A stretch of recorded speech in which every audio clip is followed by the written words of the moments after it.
এখন প্রশ্ন আসে, ভাই শাস্ত্রই আমি জানি না, শাস্ত্র কি কখনো পড়িনি, কি আমার কোনো মঙ্গল হবে না? কি আমার কোনো ভগবতী প্রেরণা আমার ভিতর জাগ্রত হবে কিনা? কি আমার ভজন হবে কিনা? কি আমি ভগবানের কৃপা প্রাপ্ত হতে পারবো না? কি আমার ভিতরে ওই প্রেম আসবে না? প্রশ্ন চিহ্ন এসে যায়। তাই না? সরল উপায় বলো, কোন উপায় অবলম্বন করে আমার ভজন হতে পারে? ভজন মানে ভগবত প্রসন্নতা, যাহাতে ভগবান প্রসন্ন হয় তাই ভজন। ভজন কোনো কাজ না, ভজন হলো অন্তঃকরণের ভাবনা। যার অন্তঃকরণ ভগবানের রঙে রঙিন হয়ে গেছে, রাধারানীর রঙে রঙিন হয়ে গেছে, মানো তারই ঠিক ঠিক ভজন হচ্ছে। যার বিষয়ে মন রঙিন হয়ে আছে, খুব ভজন করছে, সে কিছু না কিছু না।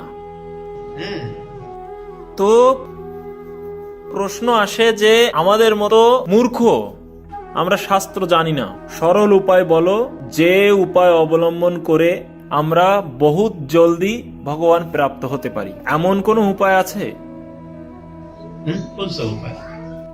তো শাস্ত্র সহজ সরল রূপে বলছে, দেখো অত চিন্তা করার দরকার নেই, শোনো তুমি একটা কাজ করো। শাস্ত্র এক শব্দ বলছে বারবার,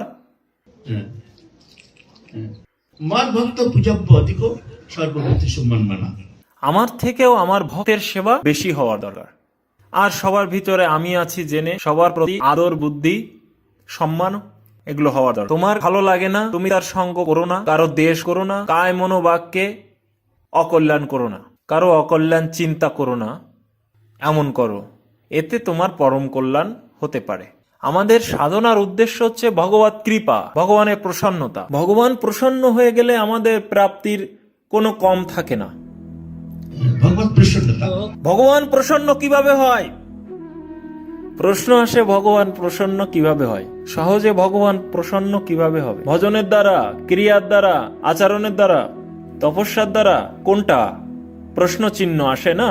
তো ভগবান বলে, দেখো আমাদের চৈতন্য চরিতামৃতে বলে, মোরে বুঝিবারে যার আছে অভিলাষ, সে বুঝুক আমার মঙ্গল প্রিয় দাস।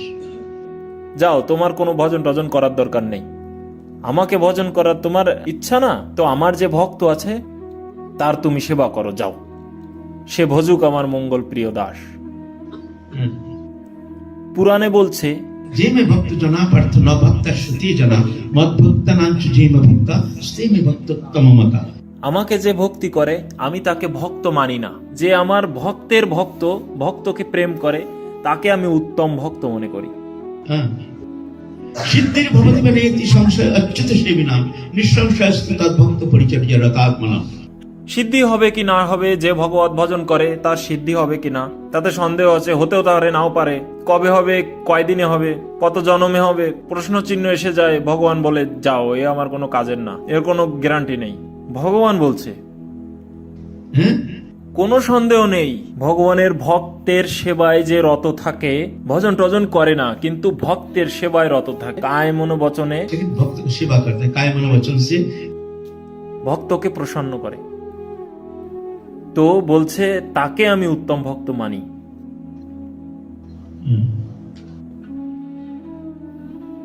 যে ভজন করে তার সিদ্ধি হবে কিনা সন্দেহ আছে, কিন্তু নিঃসন্দেহে ভক্তের সেবায় যে থাকে তার সিদ্ধিতে কোনো সন্দেহ নেই।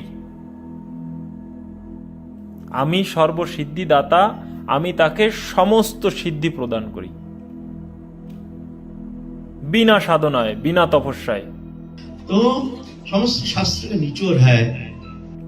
তো সমস্ত শাস্ত্রের সারমর্ম এই, আমার ভক্তর সেবা সবচেয়ে বেশি হওয়ার দরকার। রামচরিত মানুষ বলছে, আমার থেকে আমার ভক্তের সেবা বেশি হওয়ার দরকার। চৈতন্য চরিতামৃত বলছে, আমার থেকে আমার ভক্তের সেবা বড়। বেদ পুরাণ আদি শাস্ত্র এই কইলেন দড়।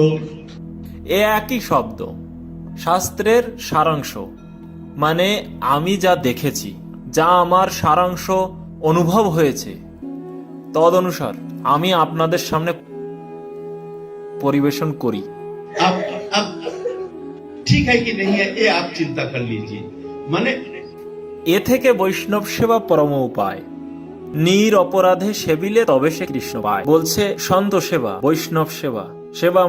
সেবা মানে পয়সা দেওয়া না, কায় মনোবচনে তার প্রসন্নতা, তার সহযোগ করা। যার যে বস্তু, কেউ বৃদ্ধ, তার খুব কষ্ট, তাকে সাহায্য করা তার সেই সেবা। हाँ, যার যেটা প্রয়োজন ऐसे এমন ভাবে দান করে সন্ত সেবা। সন্ত সেবায় ভগবান খুব জলদি প্রসন্ন হয়ে যায় বিনা ভজনে।